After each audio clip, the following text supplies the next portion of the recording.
Have you ever heard of a leader whose name literally meant heroic lion? A man who forged an empire that stretched from the Hindu Kush to the shores of the Aegean Sea. Today, we re-journeying back to the 11th century to uncover the story of the Seljuk Turks and their legendary second sultan. This isn't just a history lesson.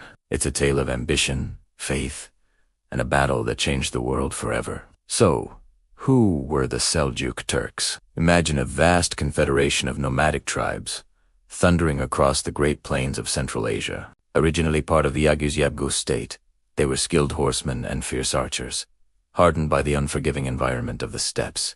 Their conversion to Sunni Islam in the late 10th century wasn't just a spiritual change. It was a political masterstroke. It gave them a unifying identity and a powerful cause. Their journey west began under the leadership of a chieftain named Seljuk, from whom they took their name. His grandsons, Tughril and Chagri, were the real architects of the empire. They weren't just raiders, they were state builders. They led their people out of the steppes, first into Khorasan, a region in modern-day Iran and Afghanistan. In 1040, at the Battle of Dandanakan, they delivered a crushing defeat to the mighty Ghaznavid Empire. This victory wasn't just a battle won, it was the birth announcement of a new superpower. The Seljuks had arrived, and they were here to stay. Tughril Bey, the first Seljuk Sultan, established his capital in Isfahan and, in 1055, marched into Baghdad.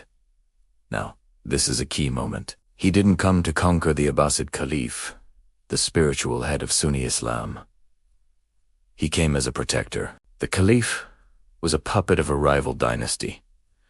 The Bia, by liberating the Caliph Tughril, was declared the Sultan, the temporal, worldly power, defending the faith. The Seljuks were now not just conquerors. They were the champions of Sunni orthodoxy, uniting political and military might under the Caliph's spiritual authority. When Tughril died without an heir, the stage was set for his nephew, Alp Arslan, to take the throne in 1063. Alp Arslan, whose name as we said means heroic lion, was every bit as formidable as his name suggests. He was a brilliant military strategist and a charismatic leader, but he wasn't alone. At his side was one of the most capable administrators in history, the Grand Vizier Nizam al-Mulk. This partnership was the engine of the Seljuk Golden Age. While Alp Arslan commanded the armies and expanded the frontiers, Nizam-ul-Mulk built the state. He established schools known as Nisamias, reformed the tax system, and created a sophisticated bureaucracy that could manage a vast, multicultural empire. It was the perfect combination of might and mind. Alp Arslan's main ambition was to unify the Islamic world. His primary target was the rival Fatimid Caliphate, based in Egypt, who were Shia Ismaili Muslims, and the main ideological rivals to the Sunni Abbasids and their Seljuk protectors. He launched campaigns into modern-day Syria and Palestine, chipping away at Fatimid influence. At the same time, waves of independent Turkmen tribes, the raw energy of the Seljuk expansion, were pushing west into Anatolia, or modern-day Turkey. This land was the heartland of the Byzantine Empire, the eastern remnant of the Roman Empire. For centuries, it had been a Christian bastion. These Turkmen raids were becoming a serious problem for the Byzantines. They weren't an official invasion ordered by Alp Arslan, but they were destabilizing the region, sacking towns, and disrupting Byzantine control. The Byzantine Emperor, Romanos IV Diogenes, knew he had to act. He couldn't let Anatolia, a vital source of soldiers and food, slip from his grasp. In 1071, Romanos gathered a massive, multi-ethnic army. Some estimates put it at over 40,000 strong. A huge force for the time.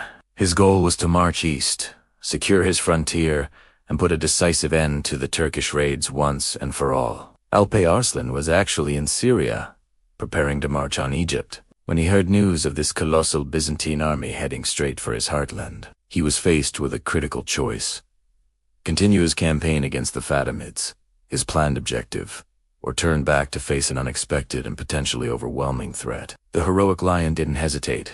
In a remarkable display of speed and logistics, he force-marched his army north, covering hundreds of miles in just a few weeks. His force was much smaller than the Byzantine army, perhaps only half the size. He knew a direct, head-on confrontation would be suicidal.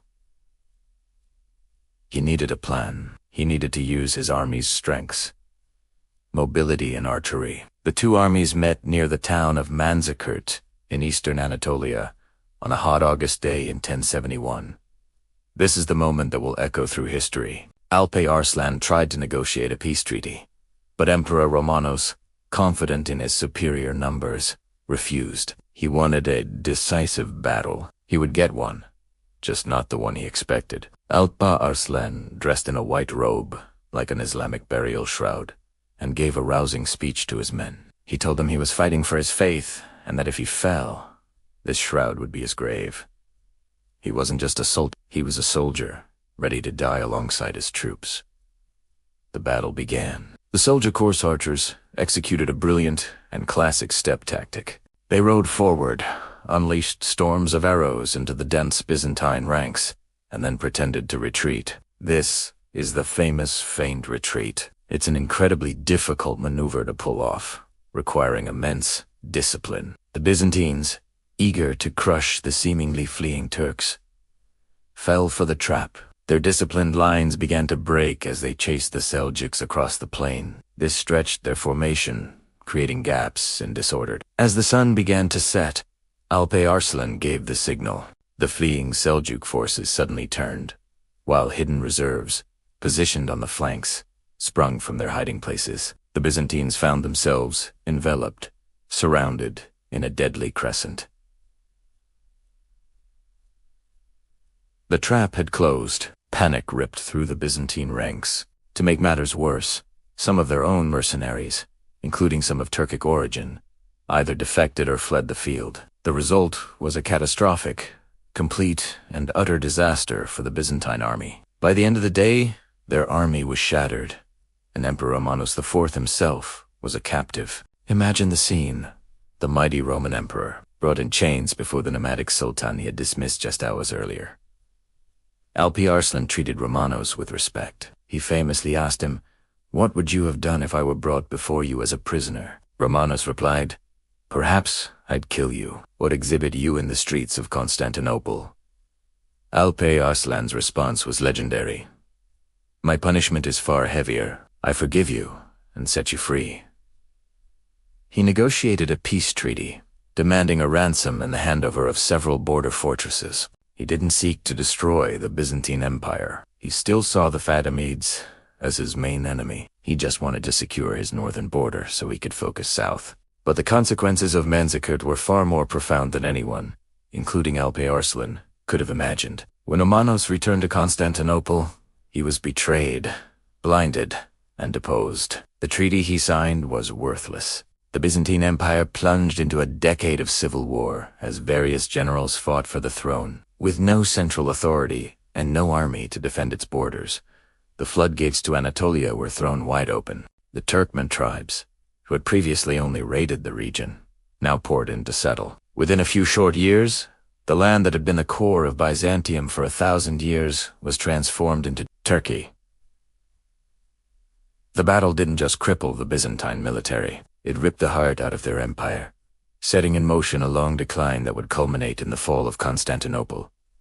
Almost 400 years later, it also directly triggered the Crusades, as the new Byzantine emperor would appeal to the Pope in the West for military aid, a call that would have world-changing consequences. Tragically, Alparslan Arslan would not live to see these long-term results. Just a year after his greatest victory, in 1072, while campaigning in Central Asia, he was assassinated by a captured fortress commander. His final words were said to be a lament of his own arrogance, believing his skill and power were so great that no one could defeat him, only to be struck down by a lone captive. He was succeeded by his son, Malik Shah, who, alongside the ever-present Nizam al-Mulk, would preside over the absolute peak of Seljuk power and cultural brilliance. The rise of Alparslan Arslan and the Seljuk Turks is a powerful reminder of how quickly the world can change. In less than a lifetime, a group of nomadic warriors from the steppes redefined the map of the Middle East, became the protectors of the Caliph,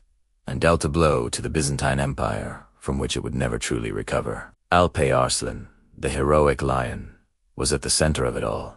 A brilliant commander whose victory at Manzikert was one of history's most important turning points. Thank you so much for joining me on this journey back in time. If you enjoyed learning about the Seljuk Empire and the incredible story of Alpay, please hit that like button and subscribe for more deep dives into history's most fascinating chapters. Let me know in the comments what other historical figures or events you'd like to see covered. Until next time, stay curious.